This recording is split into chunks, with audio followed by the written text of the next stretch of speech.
Hi, this is the third in a series of videos on vector space classification. In this video, we will be discussing k-nearest neighbor classification.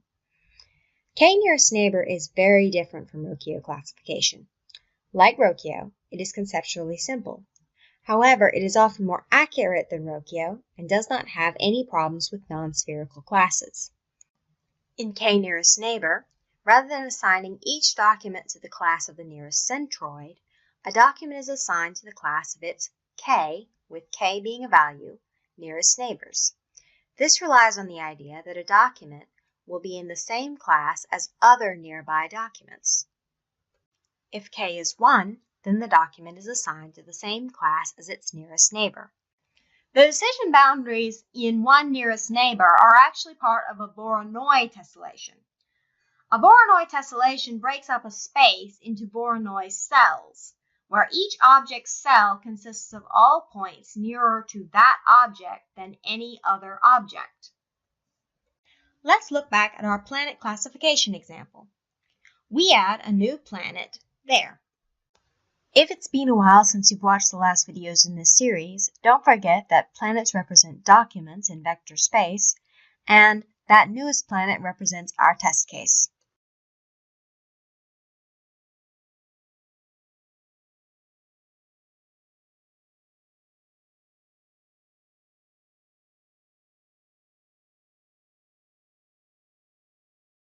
With K1, we assign our test planet to the same class as the nearest planet. A K of 1 is not a good choice. It has a very high error rate. A document can be easily misclassified because of noise in the dataset. Often, K is set to a value greater than 1. When K is greater than 1, a document is assigned to the class that the majority of its neighbors, K being the number of neighbors, belong to. Often, K is an odd number, so that there cannot be ties.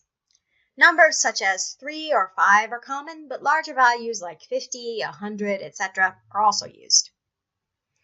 Let's look back at our planets. Instead of K being 1, let's use K5.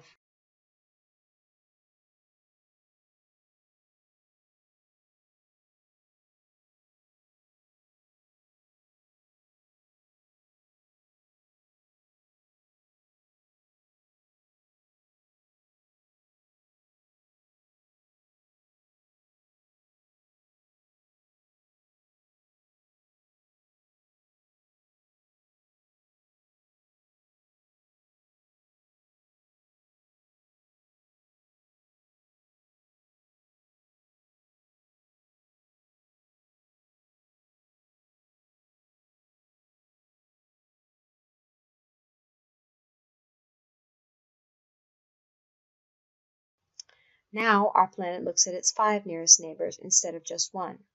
That makes it much less sensitive to noise and other problems. K nearest neighbor also has a probabilistic version.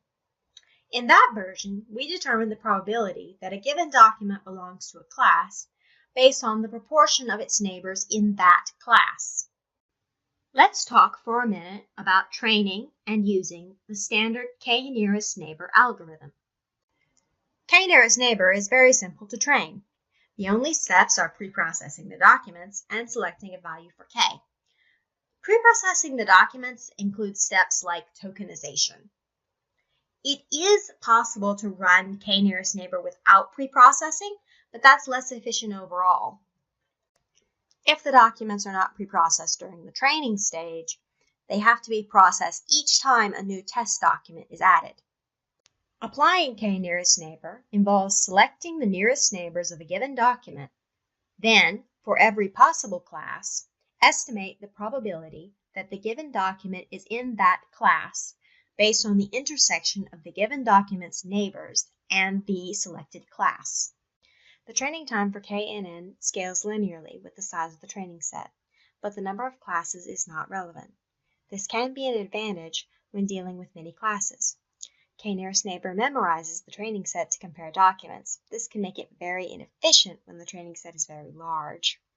There are implementations of k-nearest neighbor that can overcome this problem in some cases. However, K nearest neighbor, assuming a good value for K was chosen and the training set is of a sufficient size, is very accurate. So, I hope you enjoyed this video. Thank you for watching, and please check out the other videos in this series.